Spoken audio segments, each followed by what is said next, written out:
In today's video, I'm going to teach you how to actually fix the Davinci Resolve clip could not be processed error.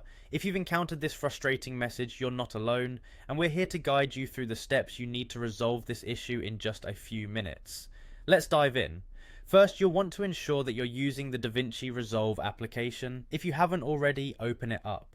Once Davinci Resolve is up and running, you'll need to select a project to work on. This can be any project that you're having trouble with, or just a new one for testing purposes. Because this error is often tied to specific files within a project, opening the project where you've been seeing the error is important.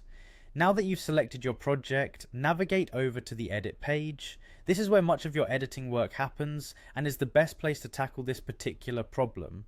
Once you're in the edit page, look for the media pool. The media pool is crucial because it holds all the media files you're working with. Any problems with these files can trigger the error we're aiming to fix today. Once you're in the media pool, the next step is to click on the Relink Media icon. This icon is your gateway to resolving many media related issues. By clicking it, you have the opportunity to try relinking your clips or even re-importing them if need be. Oftentimes the clip could not be processed error appears due to a disconnection between Davinci Resolve and your original media files.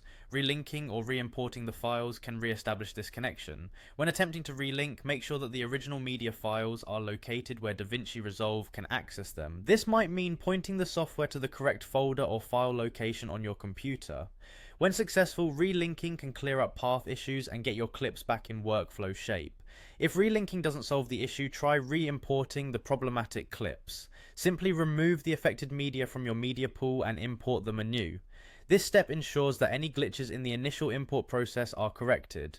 With these efforts, you're essentially giving Davinci Resolve the information it needs to properly process your clips without errors.